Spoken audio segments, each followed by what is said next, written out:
So COST 2022 has come to a close as one of the first RCS Season 7 in-person events, and we got a lot to digest. A lot of upsets happened, stories were made, and a pop-off that rivals the Cake Assault pop-off from Riptide. My name is Tailwinds, or Discount Turned Down for Walt, and today we're taking a look at what all went down at the Kosai.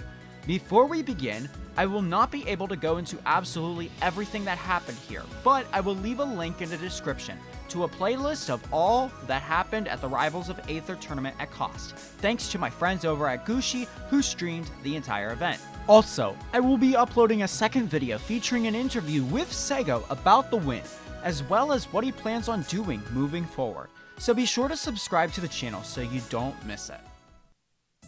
Going into COST 2022, we were introduced to a new tournament ranking rule set for RCS Season 7 in partnership with StartGG. This rule set meant anyone who's running a tournament with StartGG could get extra prize money from Aether Studios and StartGG depending on how many entrants were registered. Eventually, COST 2022 became an RCS silver tiered event with over 50 entrants, but what really made this tournament stand out was how many top 50 players attended. Thanks to Sparks 21, we got a clear list of who was going and what their rank was for the end of Season 6, and it was staggering to say the least. First off, if I don't talk about Uda's historic performance at COST first, I know people will be upset and flame me down in the comments below. While Uda's run overall was great, finishing at 9th place, there is one set that defined this tournament, and possibly one that will forever be embedded into Rivals of Aether history. Uda vs Zaro was a set unlike any other. If you were betting based on stats who would take the set, it would absolutely be Zaro based on his overall seed being at number 1. Uda, however, wasn't phased and landed an impressive 2-0 finish against the top seeded player and put Zaro into losers. This set was magical. The crowd was cheering for him and the casters were on his side. Oh, hey, look, there's me. He completely tore apart every aspect of Zaro's game plan and ended it off on Forest Floor with the up air tipper heard around the world. It was an electric set that led to the casters being stunned with what had happened and upright leaving for a second.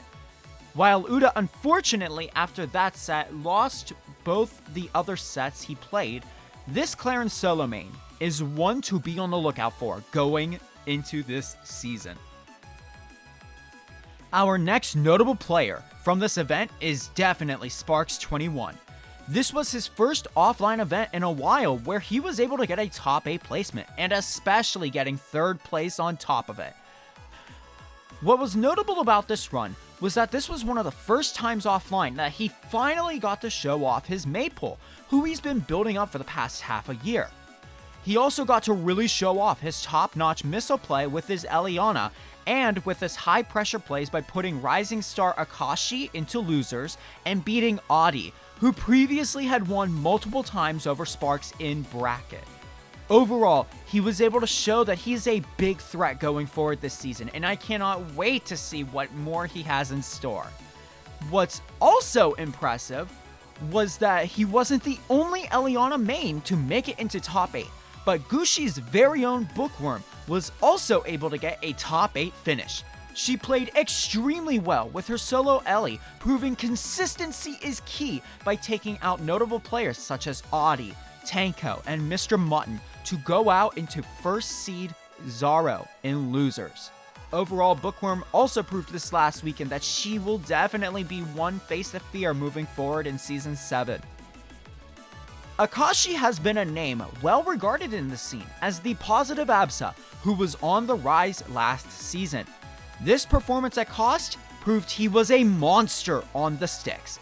He was able to achieve 2nd in doubles with his teammate Gigabowser by clutching the most insane 2v1 ever against Zaro and Mr. Mutton, and 5th place in singles with this solo Absa, and while unfortunately he wasn't able to get the notable wins he was looking for by losing to Sparks and Zaro, Akashi made Sparks work for it.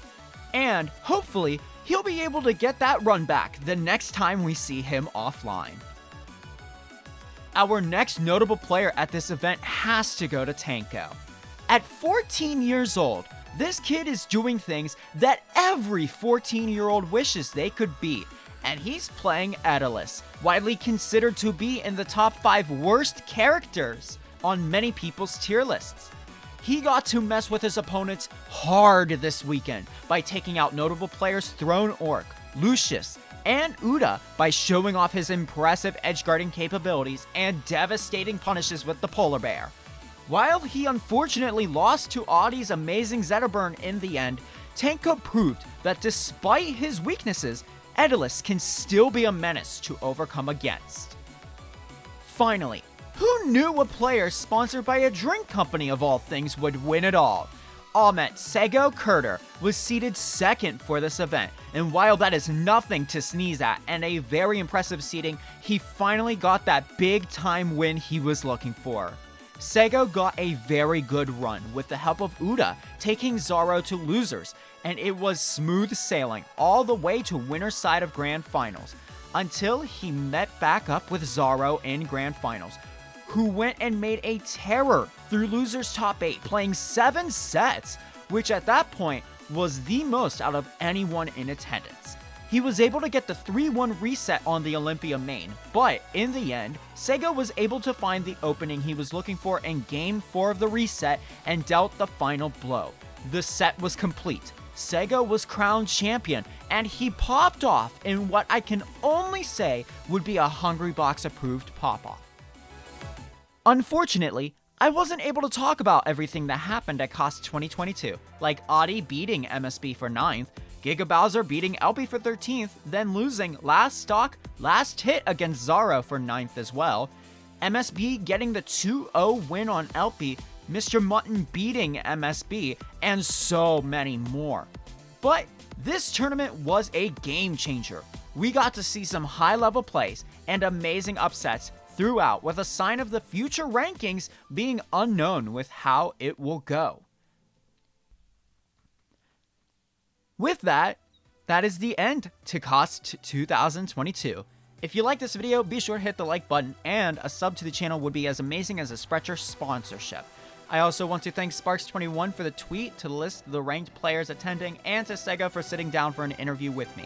If you want me to make more videos like this, please let me know in the comments what sets you want to see analyzed. Anyways, that's going to be it for this video. Thank you guys so much for watching, and have a great day.